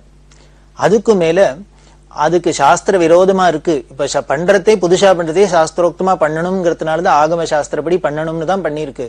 இப்ப பெரியவா இதுக்கெல்லாம் ஒத்துக்கலைன்னா அடிச்ச கல்லெல்லாம் வேணும், அதையும் தூக்கி கோதாவரில போட வேண்டியதான். இப்ப இந்த ஆகம சாஸ்திரத்தையும் கொண்டு கோதாவரில தான் விசர்ஜனம் பண்ணணும் அப்படின்னு உணர்ச்சி வசப்பட்டு கோபமா பேசினேன். பெரியவா அண்ணே சிரிச்சுட்டே காதுல வாங்கிண்டா. காதுல வாங்கிட்டு அதுக்கப்புறம் இந்த விஸ்வகர்மால என்ன சொல்லியிருக்கு அப்படிங்கறதெல்லாம் எடுத்து சொல்லி எல்லாத்தையும் கேட்டுண்டு அப்புறம் இவா சொன்னபடி ஒரு வழியா காம்ப்ரமைஸ் பண்ணி அதை அளவை தீர்மானம் பண்ணிண்டா. அதுல 3 பங்கா அதை வச்சுக்கணும், அதுக்குள்ள ஒரு பங்கு சுவரை வச்சு எப்படி பண்ணணுமோ அது சாஸ்திரோக்தமா என்ன பண்ணணும், அதுக்காக பழசுக்கும் ரொம்ப வித்தியாசம் இல்லாத எப்படி பண்ணலாம் அப்படின்னு ஒரு தீர்ப்பு சொல்லப்பட்டு அதுக்கப்புறம் எல்லாரும் சந்தோஷமா வந்து இந்த வேலை நடந்தது. அப்போ இந்த தீர்ப்பு சொல்றதே ஸ்தபதி கேட்டுண்டர் பெரியவாள்கிட்ட, நாங்க எல்லாம் பண்ணி கட்டுறோம், ஆனா இது கும்பாபிஷேகம் பண்றதுக்கு பெரியவா வந்து கும்பாபிஷேகம் நடத்தி வைக்கணும் அப்படின்னு ஸ்தபதி அப்ப கேட்டதுனால்தான் இப்ப 68ஆம் வருஷம் மார்ச் மாசம் 16ஆம் தேதி கும்பாபிஷேகம் நடத்தி பெரியவா வந்து கும்பாபிஷேகத்துல கலந்துட்டா. அதுல பாத்தீங்கன்னா கலசம் சுதர்சனமா இருக்கும். எல்லா கோவில்லையும் மேல விமானத்துல கலசம் இருக்கும். இந்த பத்ராஜலத்துல பாத்தீங்கன்னா சுதர்சன சக்கரமே பெரிய கலசம் மாதிரி இருக்கும். அது 6 அடி உயரம் உள்ளது. அது கோதாவரியில கிடைச்சது, அதைத்தான் எடுத்து ராமதாஸ் சங்க மேல வச்சிருக்காரு. அதையே தான் நம்ம திருப்பி வச்சு கும்பாபிஷேகம் பண்ணினா. நீங்க சில போட்டோஸ் எல்லாம் பார்த்திருக்கலாம். பெரியவா இந்த ஜிஆர் சுவாமிகள் எல்லாருமா இருந்துட்டு அந்த சுதர்சனத்துக்கு அபிஷேகம் பண்றது, பெரியவா அதை கோதாவரியில எடுத்துன்னு போய் திருப்பி அபிஷேகம் பண்ணி மேல பிரதிஷ்டை பண்ணும் இதெல்லாம் சொல்லியிருந்தா. அதுல பெரியவா அபிஷேகம் பண்றது இது மாதிரி எல்லாம் நமக்கு புகைப்படத்தெல்லாம் இருக்கு. அப்படி இந்த பத்ராஜலத்துல ரொம்ப விமர்சையா கும்பாபிஷேகம் நடந்தது. இதுல முக்கியம் என்ன அப்படின்னா, ஒரு சாஸ்திர சம்பந்தமான ஒரு விஷயம், ஒரு மத சம்பந்தமான விஷயங்கள், ஒரு பிரச்சனைன்னு வரத்தே யாரா இருந்தாலும் யார்கிட்ட வந்து முதல்ல கேட்கிறா அப்படின்னா, யார உடனே அவளுக்கு ஞாபகம் வருது அப்படின்னா காஞ்சி பெரியவாளை தான் ஞாபகம் வருது. இதுக்கு என்ன காரணம்? அவர் எதானு யார்ட்டையான எதானு போய் சொன்னாரா, அவர் இன்ஃப்ளூயன்ஸ் பண்ணிட்டாரா? அதெல்லாம் ஒண்ணும் இல்லை. அப்படி யாரா இருந்தாலும் ஒரு சாஸ்திர பிரச்சனைகள், ஒரு மத சம்பந்தமான விஷயம், ஒரு தர்ம சம்பந்தமான ஒரு சிக்கல், தர்ம சங்கடம் அப்படின்னா யார்கிட்ட வரும்பணும் அப்படின்னு முதல்ல தோன்றதுன்னா பெரியவாள்கிட்ட சொல்றது, மகா பெரியவாள்கிட்ட தோன்றதுன்னா அப்படி அவ தர்மஸ்வரூபமா, சாஸ்திர ஸ்வரூபமா, வேதஸ்வரூபமா, வேதமூர்த்தியா இருந்ததுதான் இதுக்கு காரணம். அப்படி பல சந்தர்ப்பங்கள்ல பல பிரச்சனைகள்லாம் வந்திருக்கிறதே, பல இக்கட்டான சந்தர்ப்பங்கள்ல பெரியவாதான் இதுக்கு ஒரு தீர்மானம் சொல்லி, ஏன்னா திருக்கால ஞானியா இருந்ததுனால அவளுக்கு தான் தெரியும் முன்ன எப்படி இருந்தது, பின்ன எப்படி இருக்க போறது, இப்ப எப்படி இருக்கணும் அப்படிங்கிறது. அதனால்தான் இது பத்ராஜலத்துல இப்படி ஒரு இக்கட்டு வந்து பெரியவா தீர்ப்பு சொன்னா. இதே மாதிரி இன்னொரு சந்தர்ப்பத்துல திருப்பதியில ஒரு பெரிய பிரச்சனை வந்தது. திருப்பதியில என்ன பண்ணினா, பெருமாள் சந்நிதிக்கு எல்லாரும் லட்சக்கணக்கான ஜனங்கள் போய் தரிசனம் பண்றா. அந்த கியூல மணிக்கணக்கா காத்துட்டு இருக்க வேண்டியிருக்கு. அதனால இந்த ஜனங்கள் காத்துட்டு இருக்கிறத குறைக்கணும், பிரஜைகளோட சௌரியம், தரிசனத்துக்கு வரவாளோட சௌரியத்தை உத்தேசிச்சு அந்த திருப்பதி கர்ப்ப கிரகத்துக்கு, அதாவது கோவில்ல சுவாமி இருக்கிற இடம் மூலஸ்தானம் இருக்கிறது கர்ப்ப கிரகம், அதுக்கு முன்னால இருக்கிறது அர்த்த மண்டபம், அதுக்கு முன்னால இருக்கிறது மகாமண்டபம் அப்படின்னு ஆகமத்துல சொல்லி இருக்கு. அதுல இந்த நம்ம துவாரபாலகர்களை தாண்டினோன்னு இருக்கிற இடம் எல்லாம் அர்த்த மண்டபம்னு பேரு. அது வழியாலதான் போய் உள்ள தரிசனம் பண்ணிட்டு வரும். அந்த திருப்பதியில நிர்வாகஸ்தர்கள் என்ன பண்ணினா அப்படின்னா ஒரு தீர்மானம் பண்ணினா, இந்த அர்த்த மண்டபத்துல வலது பக்கம் இடது பக்கம் 2 பக்கமும் தொலை போட்டு ஓட்டை போட்டு ஒரு பெரிய கதவு வச்சுட்டாக்க, வாசப்படி வச்சுட்டாக்க, இப்படி இடது பக்கமா வருவா கியூ அப்படியே பார்த்துன்னு அப்படியே இந்த பக்கம் வெளியில வந்துடலாம், வலது பக்கமா போறவா அப்படியே பார்த்துன்னு வெளியில வந்துடலாம். இப்படி வந்தாக்க ஃபாஸ்டா அந்த கூட்டமும் மூவ் ஆகும். ஏன்னா போன வழியாவே போயிட்டு திரும்பி வந்து, போன வழியாவே போயிட்டு திரும்பி வந்தா இன்னும் கொஞ்சம் லேட்டா இருது. அதனால 2 பக்கமும் அர்த்த மண்டபத்துல 2 பக்கம் ஓட்ட போட்டு வாசப்படி வச்சுடுறது. வச்சுட்டா ஜனங்கள் ஃபாஸ்டா மூவ் பண்ணுவா, போயிட்டு வரத்துக்கு சௌரியமா இருக்கும் அப்படின்னு தீர்மானம் பண்ணி அதுக்கு ஒரு கமிட்டி போட்டு, அந்த கமிட்டியில கணபதி ஸ்தபதியும் இருக்கு. ஏன்னா அவர் ஆஸ்தான ஸ்தபதியா இருக்கிறதுனால ஆந்திர அரசாங்கத்துல இப்படி போட்டு தீர்மானம் பண்ணிட்டா. ஆனா என்ன பண்ணினார், கணபதி ஸ்தபதி இதை ஒத்துக்கல. சாஸ்திரங்கள்ல எந்தெந்த இடத்துல வாசப்படி வைக்கலாம், துவாரம் இருக்கலாம்னு ஆகம சாஸ்திரத்தெல்லாம் சொல்லி இருக்கு, சில்ப சாஸ்திரத்திலையும் சொல்லி இருக்கு. எக்காரணத்தை கொண்டும் கர்ப்ப கிரகத்திலேயோ அர்த்த மண்டபத்திலேயோ மகா மண்டபத்திலேயோ எந்தெந்த இடத்துலதான் வாசப்படி இருக்குன்னு சாஸ்திரம் விதிச்சிருக்கு, அங்கதான் வைக்கணும். அதை மீறி நம்ம இஷ்டத்துக்கு நம்மளோட சௌரியத்துக்கு ஜனங்களோட சௌரியத்துக்குன்னு இப்படி வைக்கிறது அப்படி வைக்கிறது இங்க திறக்கிறது அங்க மூடுறதெல்லாம் பண்ணக்கூடாது அப்படின்னு அவர் ரொம்ப தைரியமா எதிர்த்து சொன்னார். இவருக்கு ஒருத்தர் 2 பேர் சப்போர்ட் இருந்தா. ஆனால் அதுல மேஜரா இருக்கிறவா பல பேர் என்ன பண்ணிட்டா, இதை பண்றதுதான் சௌரியமா இருக்கும் அப்படின்னு அவள்லாம் தீர்மானம் பண்ணினா. அப்படி இருக்கிறதே இந்த கமிஷனருங்கிற ஒருத்தர் வந்து என்ன பண்ணார், ஸ்தபதிட்ட சொன்னார், மேஜரா இருக்கிறவா எல்லாரும் பவர்ஃபுல்லா இருக்கிறவாள்லாம் இதை ஒத்துக்கிறா, நீ ஒருத்தர் இதுக்கு எதிர்ப்பு குரலுக்கு ஒன்றும் பிரயோஜனமாக போறது இல்லை, அதனால நீனும் ஒத்துனுட அப்படின்னா. ஏன்னா இந்த ஸ்தபதி ஒத்துக்காத அங்க பண்ண முடியாது, நீனும் ஒத்துக்கோ அப்படின்லாம் சொன்னார். இவர் நான் ஒத்துக்க மாட்டேன் அப்படின்னார். ஏன்னா சாஸ்திரத்திலையும் இது இல்ல, வைகானச ஆகமத்திலையும் இல்ல, சில்ப சாஸ்திரத்திலும் இல்ல. இப்படி ரெண்டும் ஒத்துக்காத ஒரு விஷயத்த ஒரு கோவிலுக்குள்ள பண்றதுக்கு நான் ஒத்துக்க மாட்டேன். அப்படி பண்ணினா இதானே, இதை மீறி பண்ணினா, சாஸ்திரத்தை மீறி பண்ணா நாட்டுக்கே தேசத்துக்கே உலகத்துக்கே பெரிய விபரீதம்லாம் நடக்கலாம், உட்பாதம் வரலாம், கெடுதல் வரலாம். அதனால நான் ஒத்துக்க மாட்டேன், எனக்கு தெரிஞ்சு நான் ஒத்துக்க மாட்டேன் அப்படின்னு. அப்படி இருக்கிறதே இந்த சாஸ்திரத்துல எந்த சாஸ்திரத்துல இதுக்கெல்லாம் பிரமாணம் இருக்கு எல்லாம் அப்படின்னு கேட்கறதே அந்த கமிட்டியில இருந்த இன்னொருத்தர் அவர் என்ன பண்ணினார், அவர் அங்க இருக்கிற கைங்கரியம் பண்றவர் ஒரு பண்டிதர், அவர் என்ன சொன்னார், யோ உனக்கு இப்ப சாஸ்திரத்தெல்லாம் பத்தி நாங்க சொல்ல வேண்டிய அவசியம் இல்லை, நீ வெறும் ஸ்தபதி தான், வெறும் கல்லடிச்சு கொடுக்க வேண்டியதான் உன் வேலை, அதுக்கு மேல நீ வேற ஒன்னும் சொல்லாது, நிறுத்திக்கோ அப்படின்னு. ஸ்தபதிக்கு ரோசம் வந்துடுத்து. உடனே அவர் என்ன பண்ண, திருப்பி கேத்தினார், இது மாதிரி என்ன அப்படி தூக்கி எறிஞ்சு பேசாதீங்க, கல்லடிச்சு கொடுக்கறதுதான் என் வேலை மட்டும் சொல்லாதீங்க, நான் அடிச்சு கொடுக்கறக்குள்ளதான் நீங்களாம் தினம் அலம்பி வயிற்ற கழுவிக்கிறீர்கள், அதை ஞாபகம் வச்சுக்கோ அப்படின்னு. இது சொன்னா அவர்களுக்கு இந்த பண்டிதாளுக்கும் ஸ்தபதிக்கும் ஒரே வாக்குவாதம் ஆயிடுது. உடனே அவள்லாம் சேர்ந்துட்டு எப்படி நாங்க அவர் சொல்லுவார் ஸ்தபதி எங்களை அவமானமா பேசுவார் அப்படின்னு சொல்ல அந்த கமிஷனர் பார்த்தார், ஸ்தபதி உங்களை ஒன்னும் அவமானமா முதல்ல பேசல, நீங்க தான் அவரை அப்படி எடுத்தறிஞ்சு பேசினதுனால அவர் பதில் சொன்னார், அதனால நீங்க தான் அவர்கிட்ட முதல்ல மன்னிப்பு கேட்கணும், இதுக்கு பிரச்சனைக்கு காரணம் நீங்க தான் அப்படின்னு சொல்ல உடனே அவள்லாம் சரி ஏதோ வாய் தவறி சொல்லிட்டோம் அப்படின்னு சொல்லி எத்தனை நேரம் சண்டை போட்டு இருக்கிறது. ஒரு வழியா சமாதானத்துக்கு வந்தா. இது மனசை ரொம்ப வருத்தப்படுத்தியது ஸ்தபதிக்கு. அதனால என்ன பண்ண, நிம்மதிக்காக சாந்தி வேணுங்கிறதுக்காக கிளம்பி பெரியவாள்கிட்ட வந்துட்டு, பெரியவாள்கிட்ட வந்தாலோ இல்லையோ இவர் வந்து தரிசனத்துக்கு வரத்தையே பெரியவா உடனே என்ன பண்ணினா இவரை பார்த்தோன்னே அப்படின்னு காமிச்சா, நாமத்தை காமிச்சு இடிக்க போறியான்னு, அதாவது பெருமாள் கோவில் இடிக்க போறியான்னு. உடனே இவர் அழுதுண்டே சொன்னார். அது மாதிரி அவள்லாம் தீர்மானம் பண்ணிக்கா, நான் ஒருத்தன் சொல்றது எடுபட மாட்டேங்கிறது, என்ன பண்றதுன்னு தெரியல, இது மாதிரிலாம் பண்ணினா சாஸ்திர விரோதம் ஆகம விரோதம், பெரியவா தான் இதுக்கு ஒரு காப்பாத்தணும் அனுகிரகம் பண்ணணும் அப்படின்னு பெரியவா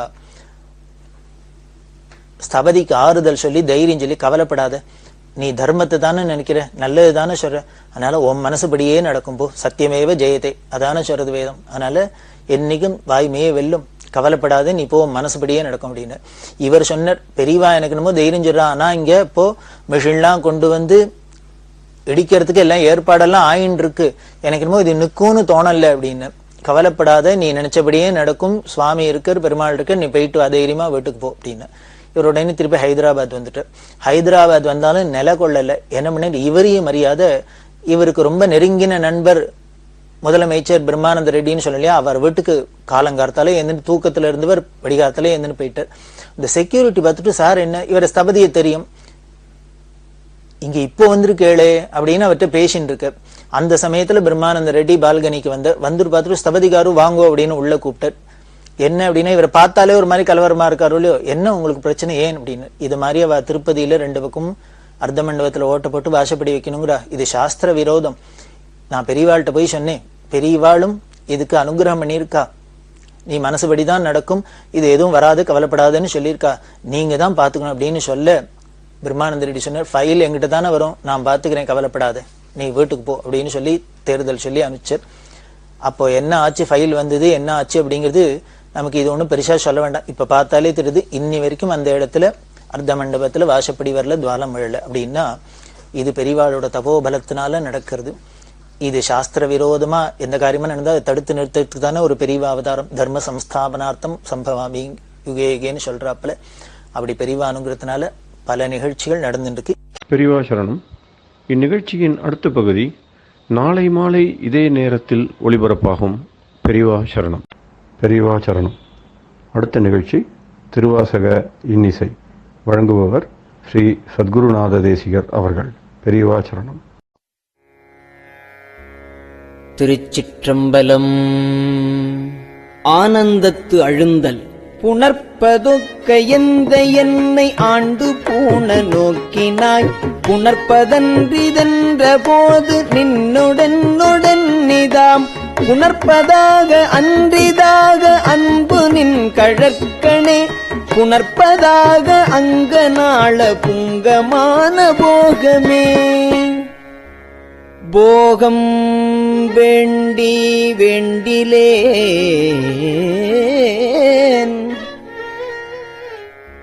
புரந்தராதி இன்பமும்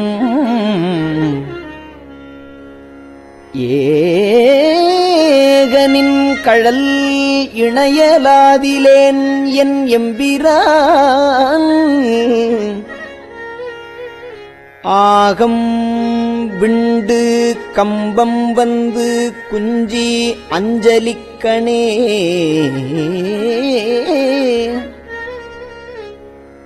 ஆக என் கை கண்கள் தாரை ஆரதாக ஐயனே.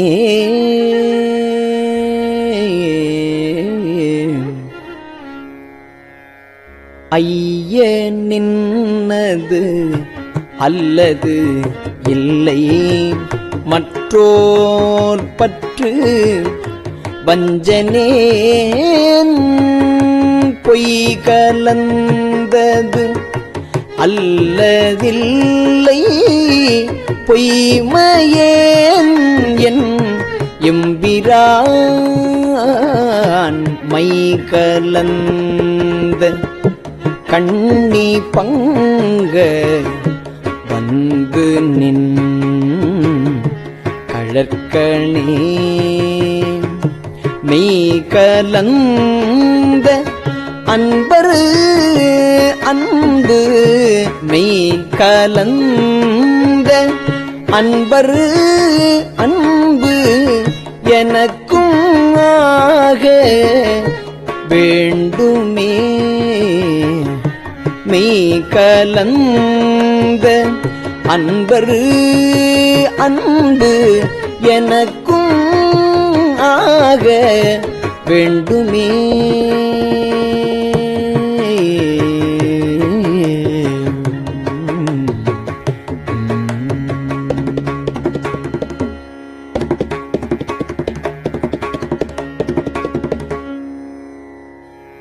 வேண்டும் நின் கடல்கள் அன்பு, வேண்டும் நின் கடல்கள் அன்பு, பொய்மை தீர்த்து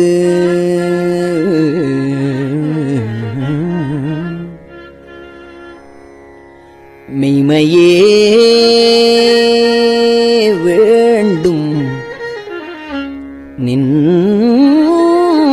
கழல்கள் அன்பு பொய்மை தீர்த்து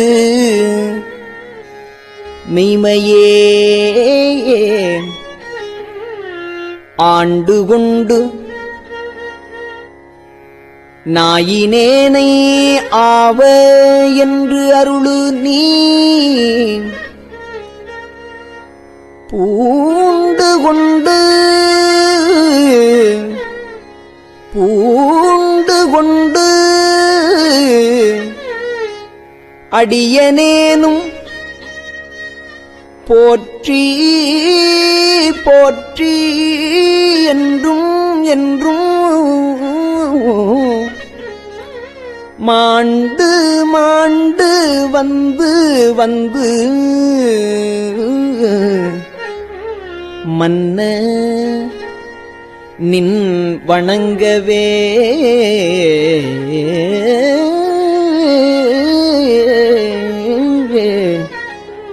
ஏ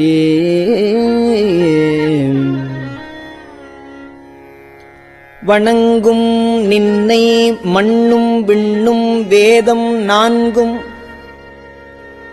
ஓலமிட்டு உணங்கு நின்னை எய்தலுற்று மற்று ஒரு உண்மை இன்மையின்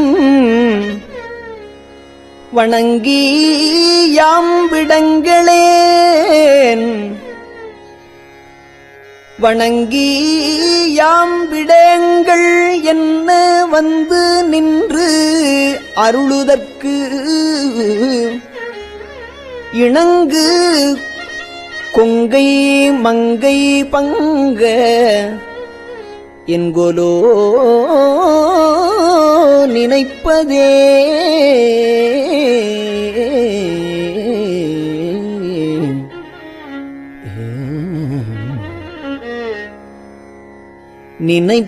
நினைப்பதாக சிந்தை செல்லும் எல்லையே வாக்கினால் தினைத்தனையும் ஆவதில்லை சொல்லலாவ கேட்பவே அனைத்து உலகுமாய நின்னை ஐம்புலன்கள் காண்கிலா எனைத்து ஏனைத்தது எப்புறத்து எந்தை பாதம் எய்தவே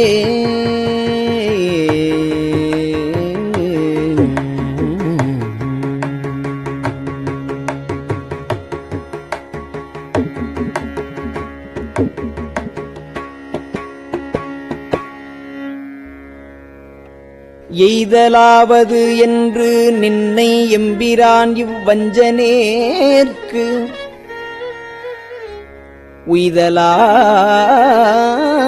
உய்தலாவது உண்கண் அன்றி மற்றோரு உண்மை இன்மையின் பைதலாவது என்று பாதுகாத்து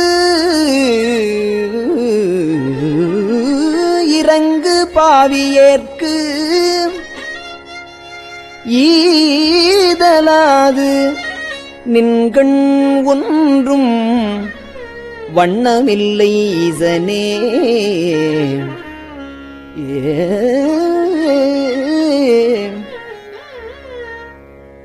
ஈசனே நீ அல்லதில்லை இங்கும் அங்கும் என்பதும் பேசினேன் ஓர் பேதமின்மை பேதையேன் என் எம்பிரான் நீசனேனை ஆண்டு கொண்ட நின்மலா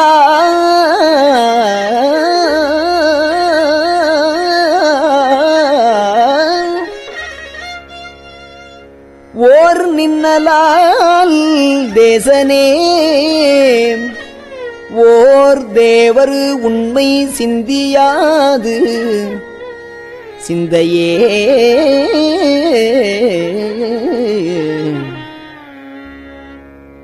சிந்தை செய்கை கேள்வி வாக்கு சீரில் ஐம்புலன்களால்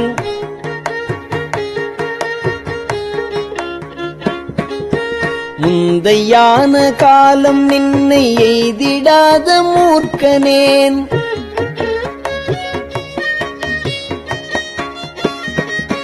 வெந்தையா விழிந்திலேல் உள்ளம் வெள்கி விண்டிலேல்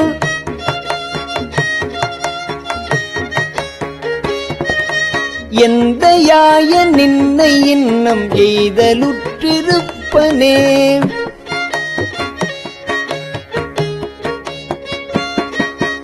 இருப்பு நெஞ்ச வஞ்சனேனை ஆண்டு கொண்ட நின்னதாள் இருப்பு நெஞ்ச வஞ்சனேனை ஆண்டு கொண்ட நின்னதாள் கருப்பு மட்டுவாய் மடுத்தனை கலந்து போகவும் நெருப்பு முண்டியானும் உண்டிருந்ததுண்டதாயினும் நெருப்பும் உண்டியானும் உண்டிருந்ததுண்டதாயினும் விருப்பும் உண்டு நின்கண் என்கண் என்பதென்ன இச்சையே.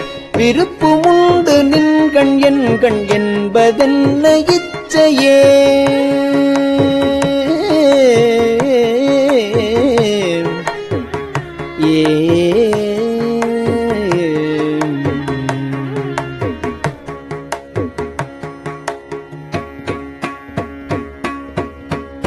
திருச்சிற்றம்பலம்.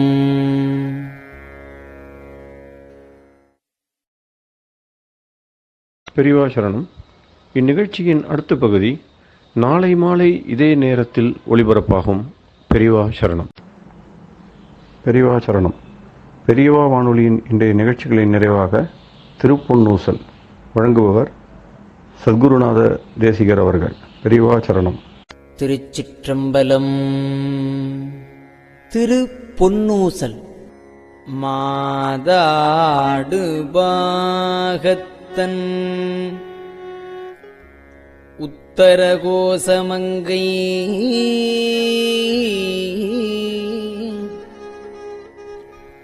தாதாடு குன்றை சடையான் அடியாருள்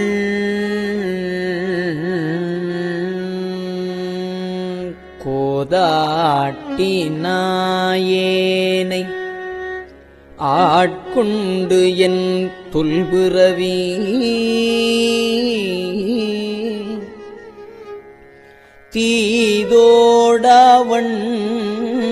தீதோடவண்ணம் திகழ பிறப்பறுப்பான் காதாடு குண்டலங்கள் பாடி கசிந்து அன்பான்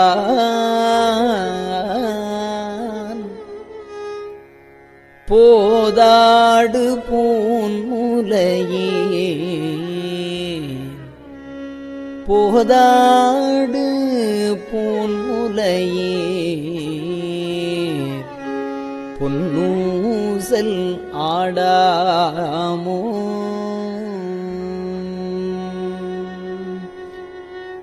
திருச்சிற்றம்பலம். கஞ்சிவல காமாட்சி தன் குழந்தாள் சங்கரரே. கஞ்சிவல காமாட்சி தன் குழந்தாள் சங்கரரே.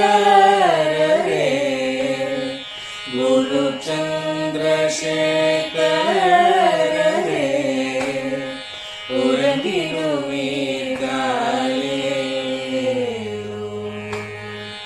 உறங்கிடுவீர்களே.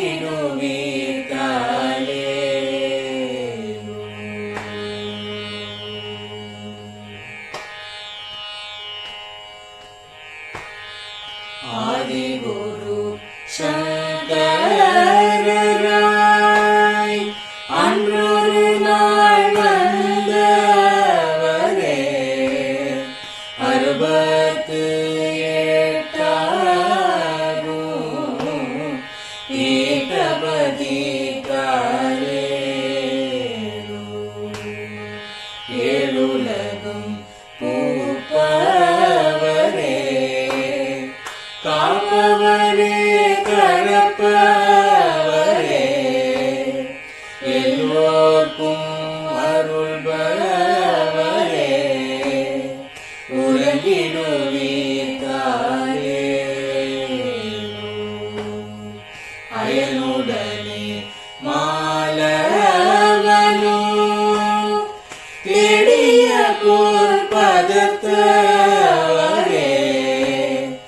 அருமறைகள் சாற்றும் முயல் மலர்பதமே காலே.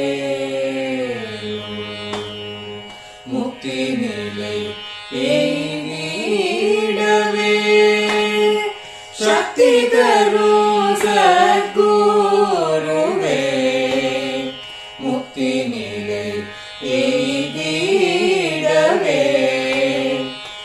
முக்தி தரும் சத்குருவே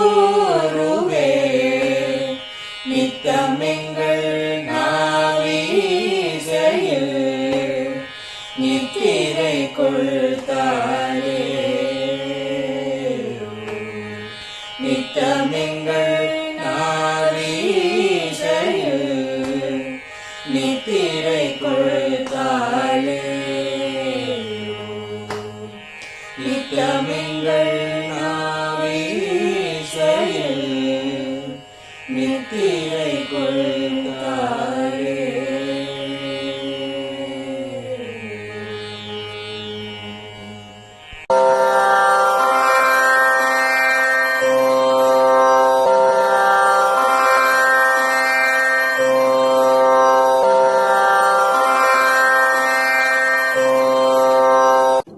பெரியவா சரணம். பெரியவா வானொலியின் மாலை நிகழ்ச்சிகள் இத்துடன் நிறைவடைகின்றன. எமது அடுத்த ஒளிபரப்பு நாளை காலை இந்திய நேரப்படி 6 மணிக்கு துவங்கும். பெரியவா சரணம்.